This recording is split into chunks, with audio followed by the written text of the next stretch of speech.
Welcome to CPAC Now, America Uncanceled.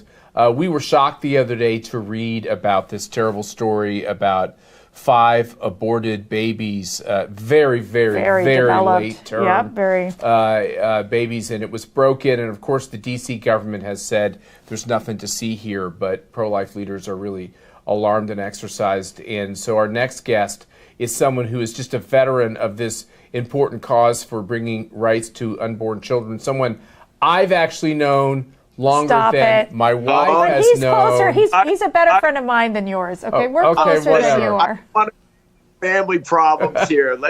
We need some counseling. Did you introduce him? I didn't get to yet because you interrupted me. So we are really pleased to be with the Reverend Pat Mahoney, who's with the Stanton Public Policy Center and a longtime pro-life advocate. And quite honestly, Pat, I call him Pat. I guess I should say Reverend Pat. Oh. But the fact is that you are a crusader for human rights in every way. You're probably not easily put into a political box, especially in these really troublesome times that we're in. But we honor you for being a voice for the voiceless, and we want to hear what's going on with this terrible story. It's tragic. And by the way, thank you, Matt and Mercy. And whenever I hear the term veteran of something, that just means we have the old guy on the program today. Matt can relate. Don't worry about it. I can't, but Matt can. First of all, this is just a tragic story. And Matt, you brought up the 5 late-term aborted children, but actually there were 110 children. The majority of them were first trimester abortions, which received a proper burial. But 5 were extremely late-term abortions. The images are shocking and horrifying. I would challenge every person who considers themselves pro-choice to look at these pictures and to say this is what they support. There were no fetal abnormalities. There were no other issues involved here. Several of these children appear to be victims of infanticide. In other words, medically, looking at them, we've reached out through the pictures to OBGYNs around the country that there were some federal laws potentially broken here, and that even the partial birth abortions, which have been banned, one of the babies, forgive me for being so graphic, but is literally all cut up. And when you look at some of these pictures, they look like newborn children that would, be your children or grandchildren or whatever. So there are several things that we are doing. First of all, we have reached out to the medical examiner of Washington, D.C., Dr. Diaz, and we have asked for a proper burial, a dignified burial to treat these children with dignity and respect, and that the children would be turned over to faith leaders. We did that earlier this week. We haven't heard back. But next, we are asking, this is hard to believe, Matt and Mercy, we are asking that they do an autopsy. We are asking that the city of Washington, D.C. determine if federal laws have been broken here, which we believe that they have. Mayor Bowser has jumped in the mix here. The Washington, D.C. Metropolitan Police Department. What did the mayor say? Have we gotten a response from the mayor? She said right now that they are not moving forward with all. And the police is not investigating, correct?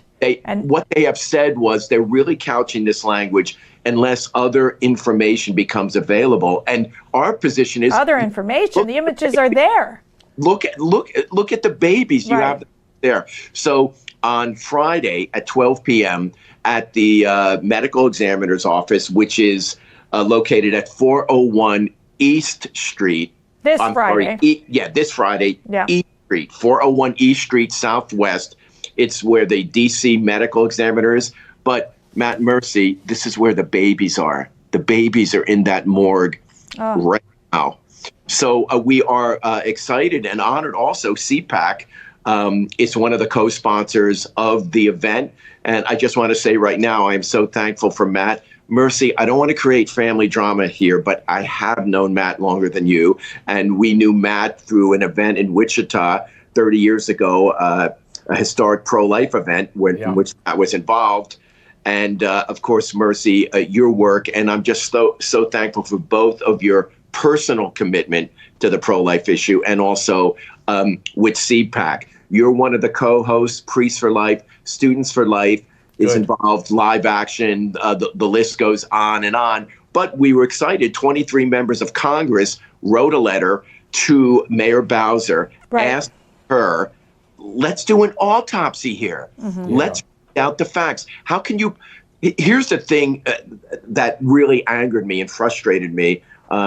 And they said there's no evidence of any criminal activity, and they haven't even looked. They haven't even explored this or investigated it. So we're simply asking, we believe potential crimes, federal crimes may have been broken or may have happened here. Federal laws may have been broken. Just do the autopsy.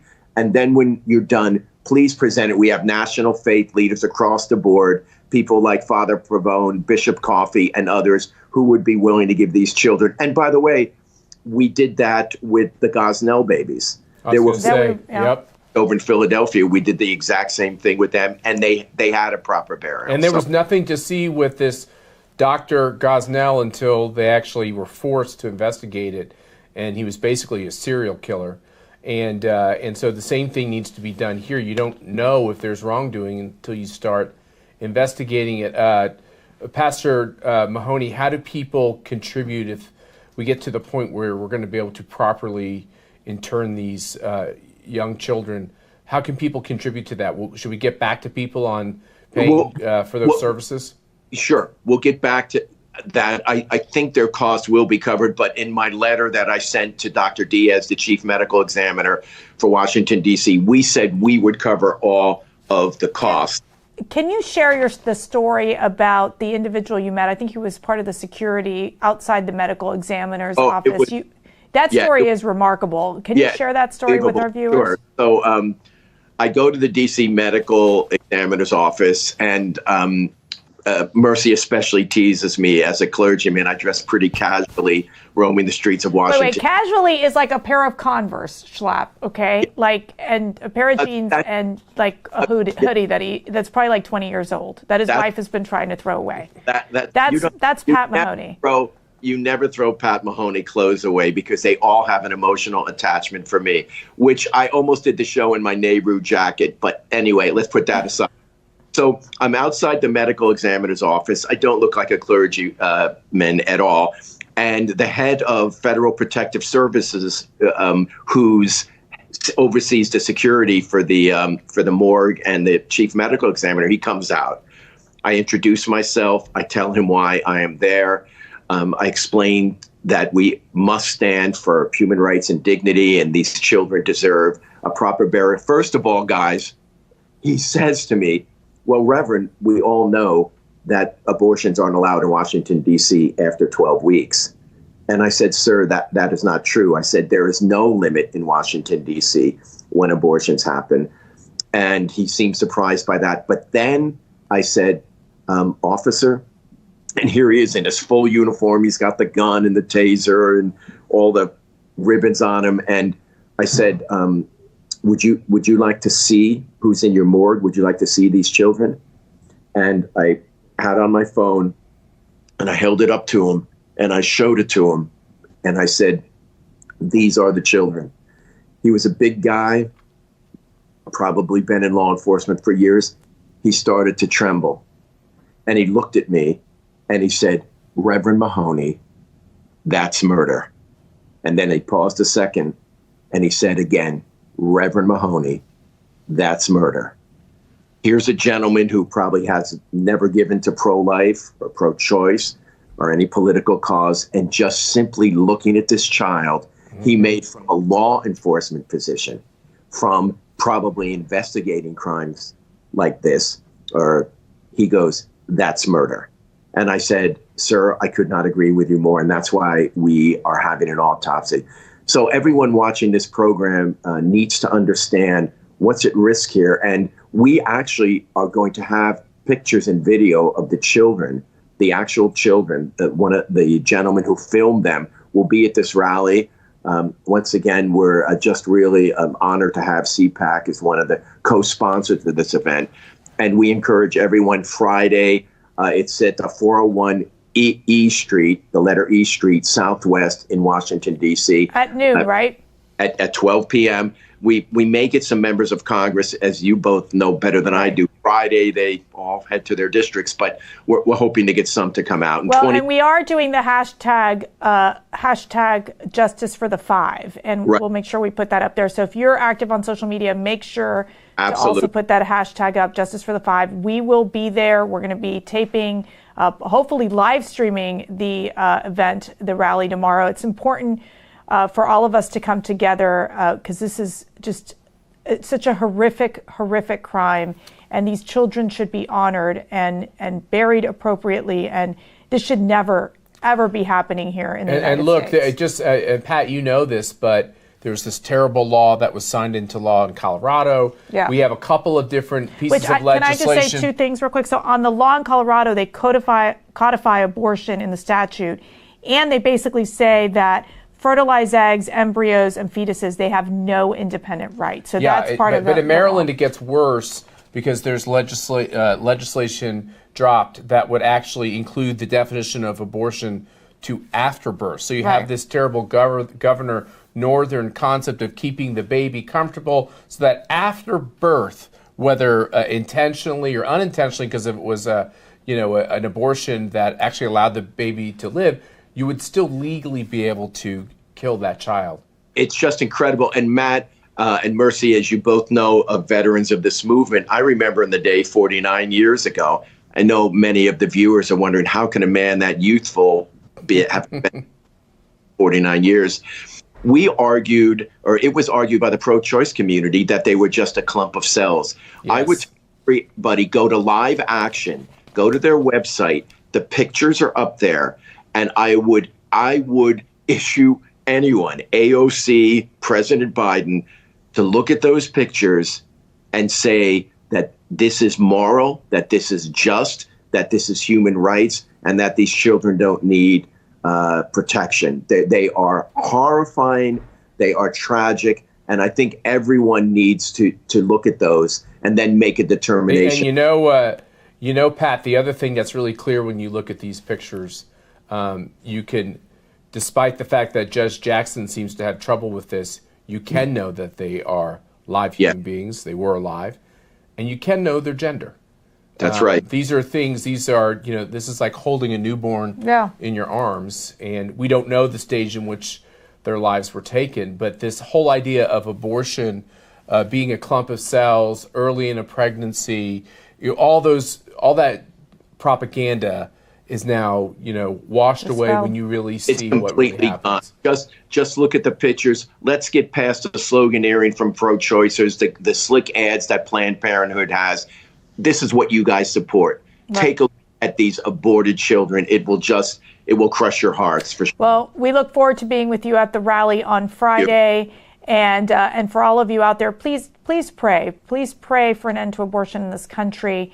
And please pray for all the great pro-life leaders who keep speaking up and being a voice for the unborn. Thank you, Reverend Pat Mahoney, for joining us today on CPAC Now.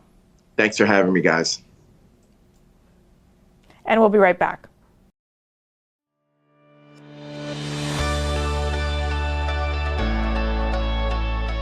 Hey everyone, this is Matt Schlapp with CPAC, and it's my privilege to tell you that we've got a very important project that we've just announced, the First Amendment Fund. It's a brand new fund that we've created through our criminal justice reform efforts to raise money to take care of you, Americans who are being canceled and desecrated out there around the country. We know it just happened in Virginia, where parents were called domestic terrorists by the Biden administration, where people who just want to express their political views are canceled left and right. Now we have this terrible specter of a vaccine mandate where you can lose your job or be prevented from going to a restaurant or go to school according to your vaccination status. These are all the things that are happening in this country that are making people realize that America is in a fight to defend the principles that have made her great. If you want to be involved in this important effort, please go to conservative.org, click the link for the First Amendment Fund. please donate to this C3 to help these victims across the country, including those who are just involved in politics, to make sure they have the legal representation they need to be able to live their great American life. Welcome back to CPAC Now, America Uncanceled.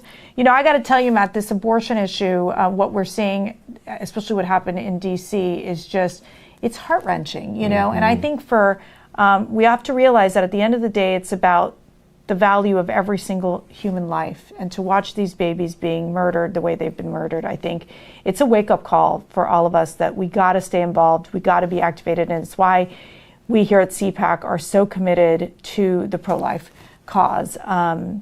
Also, you've been doing a lot of traveling. You were last week in Minnesota and Arizona. Where else did you go? It was Minnesota, Arizona, Houston. And now this week you're off to Kansas. I'm off to Kansas. So you're kind of CPAC on the road. Yeah, I'm actually going to be in Florida, and then I'm going to be in Kansas. And I'm going to be out in Leavenworth, talking to the county Republican Party. Looking forward to being with them. What are you going to tell them? Like, since you've been out there, what's the sense? What's the message that you're hearing? So, you know, we played grassroots. We played on the show the other day the remarks I made in Minnesota at their Reagan dinner, and you know what I think their Lincoln Reagan dinner. What I think is interesting is I told them our story of how cancel culture comes after us on a fairly regular basis, and how it really kind of upset our whole professional life at the end of the Trump administration, or after the election especially. And you know, and what we've decided to do, and I told them that I have the world's greatest spouse, because instead of backing off and shutting up and going into our corner and acting like bad children, we decided to double down on our values and our views and get out there even more in politics. And both you and I are here at CPAC constantly. Whereas, you know, it was more of a labor of love before. Now it's like what we're spending a lot of our time on, and how we decided to double down. And I urged people to stay involved and to not back down. And I cannot tell you how many people, I did a book signing afterwards. I can't tell you how many people came up to me and said, we needed to hear that. We needed to hear that we've all just got to push into this. Instead of backing off, we have to push in. So when I'm on the road, I'm sure you get similar response. That is the call that people need to hear. They need to hear that it's time to stop whispering. It's time to stop cowering. It's time to stand up. America is at a very dark hour, but we can still pull it together. Amen. I think that's great, and that's a great message, I think, for all of you out there. You all are part of our family, and thank you for staying active and continuing to be involved. And remember, we've got CPAC Dallas coming in August. That's right. So go to conservative.org to get more info. And you know what? Talk to your community. Talk to your friends. I mean, what you start to realize is that there are more people that believe in the greatness of America, that love this country, that want to make sure that their families prosper and their children have great lives, because America truly is a special place blessed by God. And you all have a great night, and thanks so much for being with us today. Take care.